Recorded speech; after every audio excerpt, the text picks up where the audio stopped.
All right, everybody, welcome back to another episode of the Millennial Sales Podcast. This is episode 211.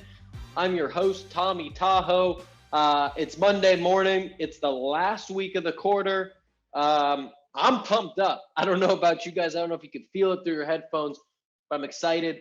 I'm closing out my first quarter at Gong, at my new role, and things are progressing. That's all I'll say. You don't want to let the cat out of the bag too soon, but things are looking on a good note. If you haven't hit your number yet, work those timelines. If you have, start building it up for Q2, because that new number is going to be hanging over your head soon enough. But you didn't come to this podcast to hear me pep talk you about how to hit your number. You came for some good advice, and I've got that in spades today. I'm really excited about today's guest, Kayla Cytron-Thaler. She is the business development team lead over at Domino Data Labs. You've probably seen her on LinkedIn. She talks about prospecting, video prospecting, how to kill it as an SDR, even some CrossFit stuff here and there if you're into that. And of the millennial spotlights I've had the last few weeks, Kayla's is the most tactical. And there are some episodes that are here to uplift you. There's some to make you think about different things. Kayla's just like, get your notepad ready because you need to write down things. If you want to book more meetings, point blank. If you want to book more meetings, you want to hit your number as an SDR, if you want to prospect as an AE, this is a great 15 to 20 minutes of invested time for you to help crush that. That's all I'll say. And we're going to get to the interview in 1 second. One quick shout out. The only thing I'm really asking for out of value from you is if you could go to Apple, subscribe, leave a review. It helps me to grow the show. It helps me to get better guests. You can always contact me. I'm Tom Malemo on LinkedIn. I'm Tommy Tahoe, pretty much everywhere else. Okay, without further ado, let's get straight into this conversation with Kayla. Really excited for it. Let's go.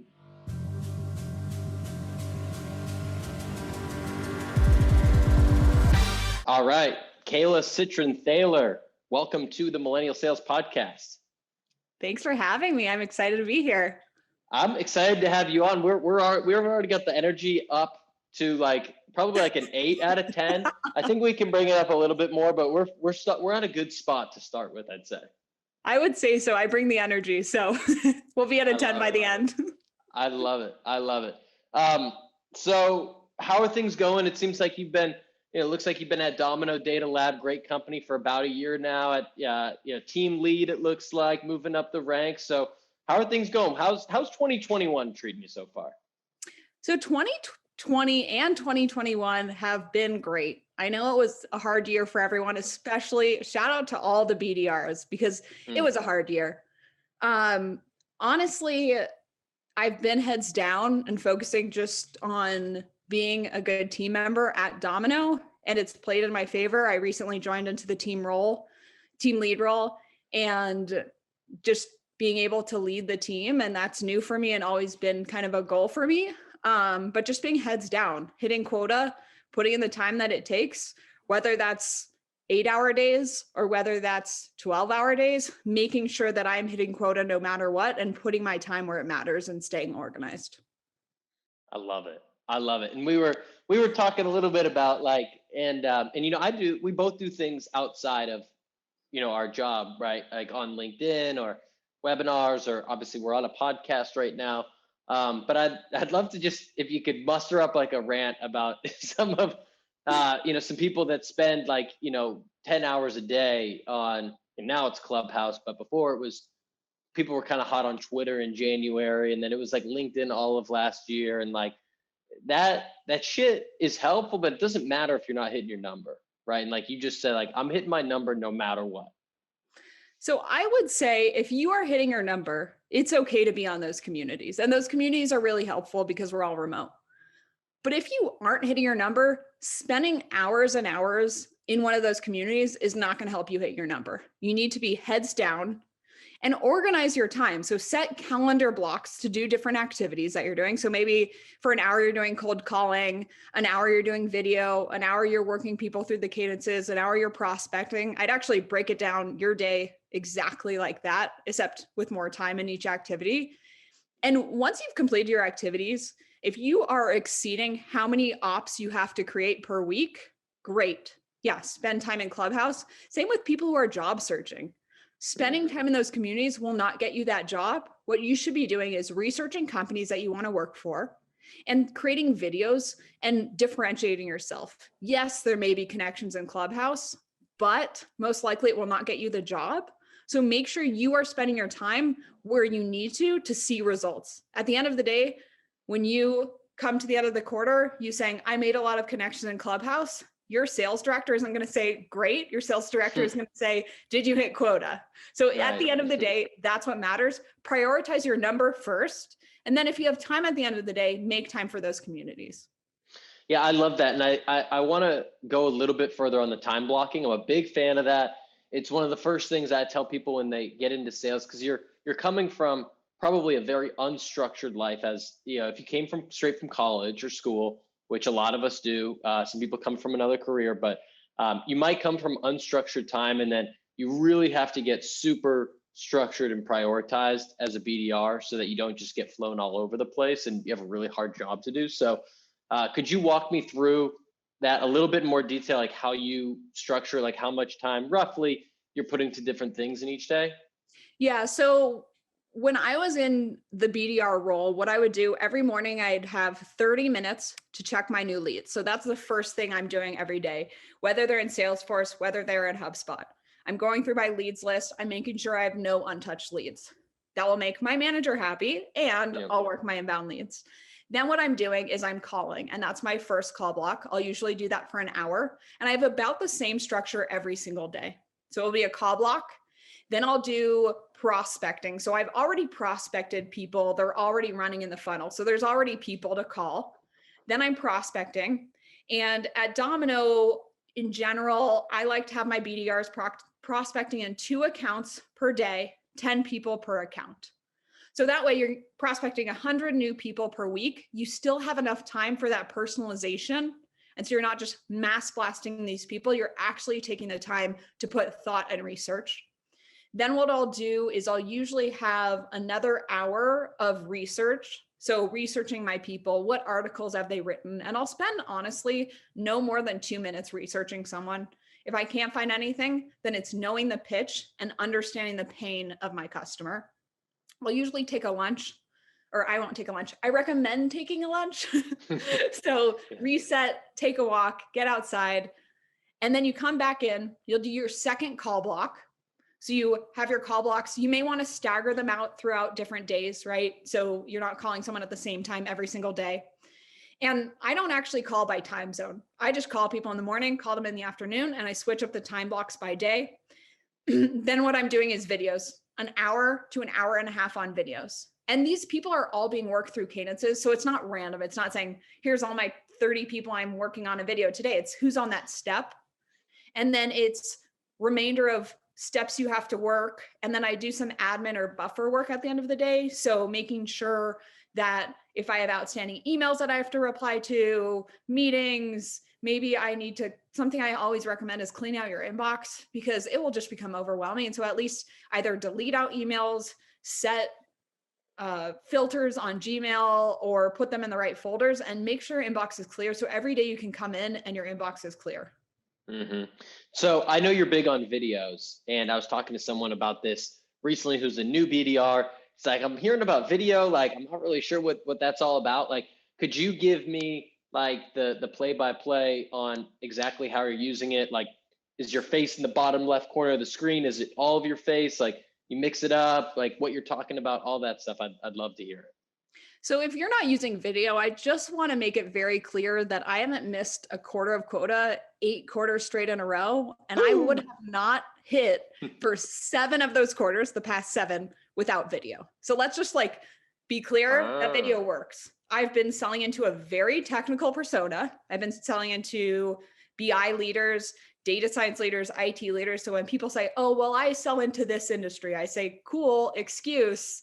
Have you tried it yet? Have you sent 100 videos? I think people sell themselves short. So they say, oh, well, I sent 2 videos. Cool. Did you send 2 emails and get a response? No.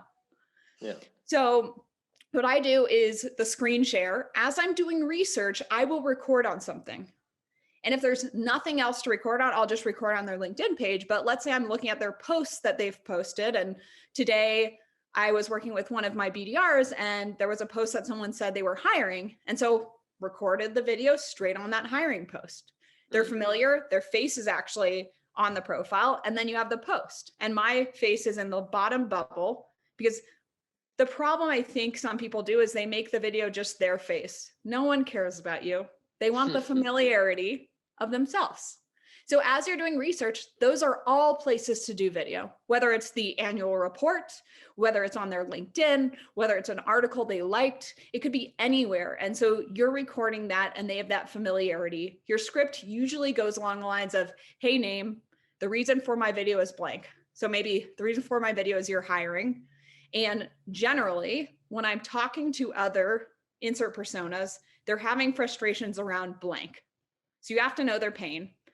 This is the reason why companies like Customer X and Customer Y are using Domino to whatever they're trying to do to centralize their data science work, which in turn, what result are they getting? In turn, accelerates research, allows their data scientists to be more productive when they join the team, and whatever else it is. You could call it a specific number. So you're using that social proof of, hey, Lockheed Martin uses Domino, and then it's maybe, and Lockheed Martin actually saves $4 million a year because they've been able to reduce the amount of DevOps engineers supporting data science. Would it be worthwhile to have a conversation? Done. Okay. And all right, there's two things I want to point to. One, I just want to I love that. We should get a transcript of this because people can just copy and paste that onto a Google sheet. Yeah. But you use the word, you use a lot of great verbiage there, but one of them was that these other customers are using it because their frustration is X. I love that terminology. I know that's very subtle, but it's just helping to kind of frame the problem and frame how many other similar companies are doing that. And if you know what the frustration likely is of your prospect, they're going to feel seen and they're going to, be more likely to have that message hit home. So I wanted to call out that one word. My follow-up question is, what do you put in the email? Yes. So actually, I want to give a shout out to Ned Eric. That was his Ned. Shout out Ned. But you want to call out pain always. Stop feature selling. Don't say, oh, well, you can collaborate. What's the pain that people are dealing with? Usually in the email, I keep it short and sweet. Hey, name, I created a video for you. It's less than a minute, I promise. Done. Send it off. You don't want to tell them what's in the video. You want them to click. And I like Morgan Ingram's title, which says person's name plus my name hyphen quick video. What I'll usually do is a bump. So I'll reply to it and say thoughts ? So you don't want to I think the reason why people don't do video, A, they don't know how to do it. And B, because they think it's a waste of time. So why not have a reply that says thoughts, or I have a Giphy that says, what did you think? And then later down in the cadence, I'll have another email where I'll say any feedback on the video I created for you. I'll put in the video and I'll have another bump that says, what did you think? So those are 4 touches in my email cadence that use video. So when someone says, oh, well, I'm creating a video, it takes a lot of work. Yeah, you just got 4 emails out of that. Yeah, I love that. Yeah, I love it. I love the bump, aspect of it. So, and I think to your point, people think oh, each video is going to take me 20 minutes to make. And it's no, you just do it on the first take. As long as you don't completely blunder over all your words. If you make a mistake or two, I actually think that's kind of showing the human side, at least in my opinion. But you can bang them out fairly quickly. And then to your point, you have all these other messages that you could send on top of that that's going to help with the cadence. Exactly. And there's actually a few webinars I've been in, one with Morgan Ingram. There was one with Vidyard. So if anyone needs help, check those webinars out because they're all about video and creative prospecting. I love it. All right. So the last piece I want to get into is around, you've taken on that role of team leads, starting to really kind of, work and manage and lead a team of BDRs. You're talking a little bit about onboarding before. I'd love to hear you, kind of go off about that. So especially in a remote world, we need to have great onboarding. And so something I've made really a huge effort of my role as the team lead is to have really good onboarding. So the way that I structure it is my BDR will do a exercise on their own. And I've created a set of questions that go with that exercise. So it could be a video that they watch for an hour. There's a set of questions, which shows that I've actually watched that video also and taken the time. So they're not in it alone. And then we'll have a half an hour conversation to connect the dots. And so you start to compile this knowledge, and there's compound knowledge, and they start to connect concepts which they wouldn't have connected on their own. And so it's always that structure. It's, hey, do this on your own. Okay, we have a session to talk about it together. And especially with more technical products, that's so important. And then I'll do prospecting with them. I'll do calling with them. And I know it takes a lot of time, but to me, it's worth it because they're remote, and the quicker they get onboarded and kind of the more hands-on, the more successful they will be. So maybe it's my new BDR actually created her first op today. She's only been on for 3 days, and we walk through how to create an opportunity and what that process looks like. And so I think onboarding is a big piece of it, and having these exercises so people can actually process the information. So I'd say that's honestly the biggest part of my new role. And I would say the second biggest part is usually I have one-on-ones with my team members for 30 minutes. And today I decided, hey, personalization is really important to our leadership. Let's do an hour. And they bring 5 people to that meeting, and we do research together. We craft that messaging together. So it's showing your team that you're in it with them. This thing I've really seen with leaders who aren't successful is they're not actually familiar with what's happening on the ground, and they can't coach around that. So I would say really setting time to help coach, and also setting time to have a strong onboarding program. And maybe if you don't have enough time, having your team leads to help out with that, of maybe coaching around calls, but really having a strong onboarding program, because if you don't have strong onboarding, there's going to be problems later down the line. Well, people are going to churn, or they're not going to be as successful in the role, right? Like, if I've heard someone say, like, if you don't have the time to coach, then you don't have the time to lead a team. You know, like you just, especially when it's a BDR team where folks are coming in on their first, likely their first sales job. You can't just expect everyone to pick it up in a remote environment and just go off to the races. So the best bosses I've had always were willing to roll up their sleeves and get tactical and help with, if it's personalization on an email or whatever it might be. So I love that concept. Yeah, it's working so far. We'll see how it works with the rest of the team. Man, Kayla, I got to say, you, in like however many minutes we've been talking, 14, 15, something like that, you've dropped just like a lot of great tactical advice. Like, we went through, how to time block. We went through, the videos with, if you got a transcription service, you now know what to say on that video. Into, kind of the bump email, into some of the things around onboarding. Is there anything that we left off? Anything that like is top of mind for you that you'd want to pass along to the other millennial sellers out there before we tune off for the day? So I have a few tips for individual contributors or BDRs or even salespeople. So what I would say, if you're starting out in your career, share what's working. So that's really how I got known at Looker, how I got known at Domino, is I was sharing videos that were working, different tactics that were working, and people started to see me. I would say also, I know it's hard in a remote world, but if you can find top performers and connect with them, maybe there's a Slack channel that has all the deals that are closing, connect with those people, because I would have not moved up at Looker as quickly as I had I not connected with Jeff Garcia, who owned Walmart. So try to seek out those connections. I know it's really challenging in a remote world. And then time block, I would say, is so important. I know we just touched upon that. And connect with other SDRs on your team. I would say, if you're spending your time outside of like the hands-on work, connect with your successful team members and ask them what they're doing and implement that in your process. Don't be afraid to try something new. Yeah. Let's just talk about this for 1 second, because we're talking about the external sale. Obviously, that's your first job. Your second job, though, is internal selling, right? It's being your own advocate. If you're doing things well, like, no one is going to know about you, especially, if you're at a very small startup, word can spread and things like that. But if you're at, a Fortune 500 company, or you're at Salesforce, you're one of these massive organizations, no one is going to know who you are, truthfully, unless you start to advocate for yourself, unless you start to network with other folks. We're in a remote spot, so it's kind of awkward. You have to set up the 15-minute Zoom call and have coffee or whatever, but you have to do that type of stuff, especially if you're new to a company, if you're at a bigger company, you're trying to move up and you don't know folks. It's just one of those things that you have to do to kind of help build your brand on top of all the other great work that you're going to do.